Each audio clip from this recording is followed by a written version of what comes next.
everyone, MeltingMan234 here, and welcome to another episode of Forgotten Media, where I dig up some stuff you may or may not have heard of.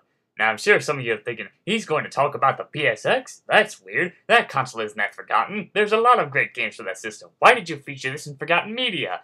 And the answer is, I didn't. The name PSX is known as an unofficial nickname for the PlayStation. The system is usually called the PS1 or just PlayStation. But thanks to Dude Sonica22, aka Rummy, I have found out there actually is a video game console that bears the name PSX, and here it is. This was a video game console that was created by Sony and was released in Japan on December 13th, 2003, a few years after they released the PS2.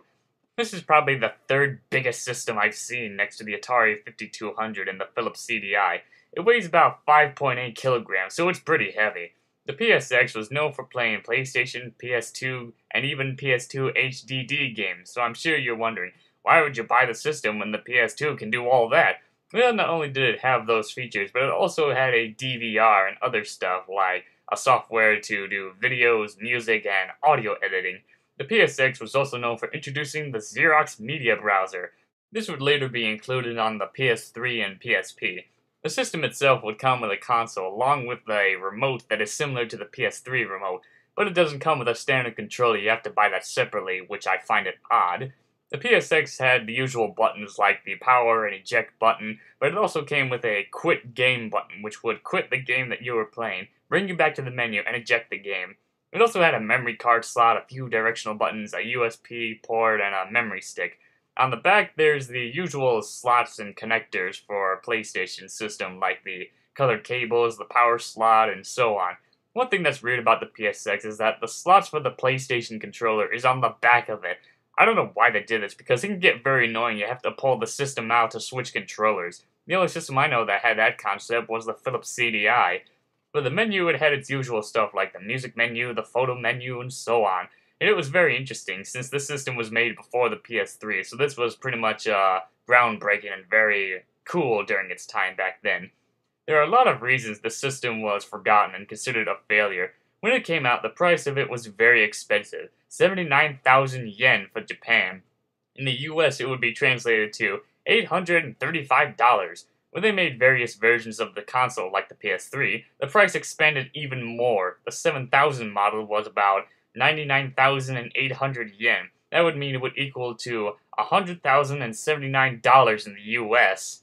Another thing I've heard of that the PSX is that the console barely works. A huge chunk of hardware at an extremely high price would rarely work at all, and I thought the Jaguar CD was the only console that had that problem. It turns out that the venting in that system was created so poorly that it tends to overheat very easily, and it might have caused your system to break down on you. This is even more worse than the notorious Red Ring of Death. Since the PSX barely works at all, it is very rare to find one that works, let alone find one period.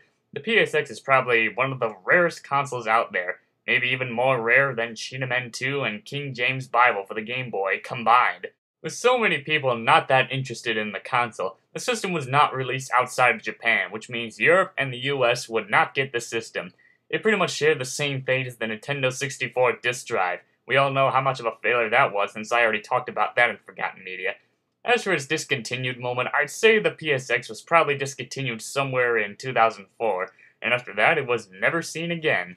After Sony's little incident with the console, they eventually got back on track and created the PS3 as they fixed up all the problems the PSX had. There have been a few people that have come across this image and said, "Holy crap, it's the PS4, or the next generation of the PlayStation consoles." And of course this is false, since the system was already made, it was already sold, and the company already stopped making them. As I've said before, the system is very rare, and you would have to be lucky to find one that works at a reasonable price.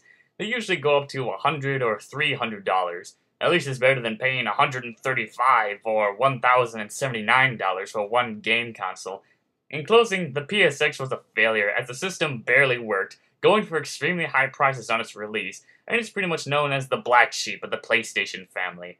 Well, that wraps up this episode of Forgotten Media, so this is MeltingMan234 signing out.